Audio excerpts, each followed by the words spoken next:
Isaiah chapter 37. And so it was, when King Hezekiah heard it, that he tore his clothes, covered himself with sackcloth, and went into the house of the Lord. Then he sent Eliakim, who was over the household, Shebna the scribe, and the elders of the priests, covered with sackcloth, to Isaiah the prophet, the son of Amos. And they said to him, Thus says Hezekiah, This day is a day of trouble and rebuke and blasphemy. For the children have come to birth, but there is no strength to bring them forth. It may be that the Lord your God will hear the words of the Rabshakeh, whom his master the king of Assyria has sent to reproach the living God, and will rebuke the words which the Lord your God has heard. Therefore lift up your prayer for the remnant that is left. So the servants of King Hezekiah came to Isaiah.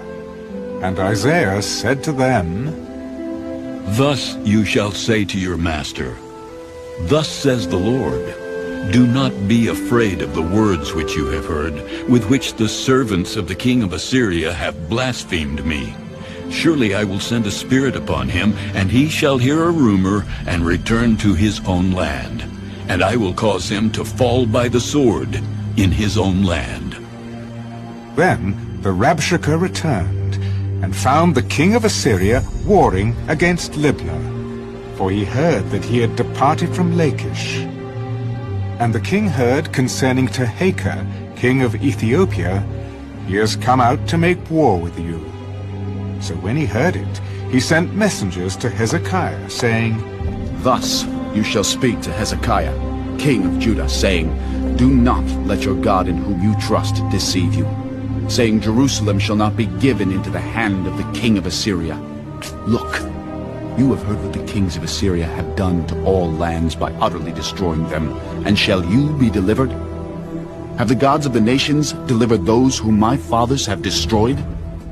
Goshen, and Haran, and Rezeph, and the people of Eden who were in Telesar?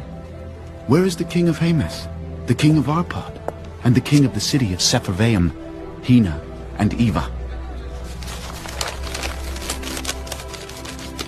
And Hezekiah received the letter from the hand of the messengers, and read it. And Hezekiah went up to the house of the Lord, and spread it before the Lord. Then Hezekiah prayed to the Lord. O Lord of hosts, God of Israel, the one who dwells between the cherubim, you are God. You alone of all the kingdoms of the earth. You have made heaven and earth. Incline your ear, O Lord, and hear. Open your eyes, O Lord, and see, and hear all the words of Sennacherib, which he has sent to reproach the living God. Truly, Lord, the kings of Assyria have laid waste all the nations and their lands, and have cast their gods into the fire, for they were not gods, but the work of men's hands, wood and stone. Therefore they destroyed them. Now, therefore, O Lord our God, save us from his hand, that all the kingdoms of the earth may know that you are the Lord, you alone. Then Isaiah the son of Amos sent to Hezekiah, saying, Thus says the Lord God of Israel, Because you have prayed to me against Sennacherib, king of Assyria, this is the word which the Lord has spoken concerning him. The virgin, the daughter of Zion, has despised you, laughed you to scorn. The daughter of Jerusalem has shaken her head behind your back. Whom have you reproached and blasphemed? Against whom have you raised your voice and lifted up your eyes on high? Against the Holy One of Israel. By your servants you have reproached the Lord, and said, By the multitude of my chariots I have come up to the height of the mountains, to the limits of Lebanon. I will cut down its tall cedars and its choice cypress trees. I will enter its farthest height, to its fruitful forest. I have dug and drunk water, and with the soles of my feet I have dried up all the brooks of defense.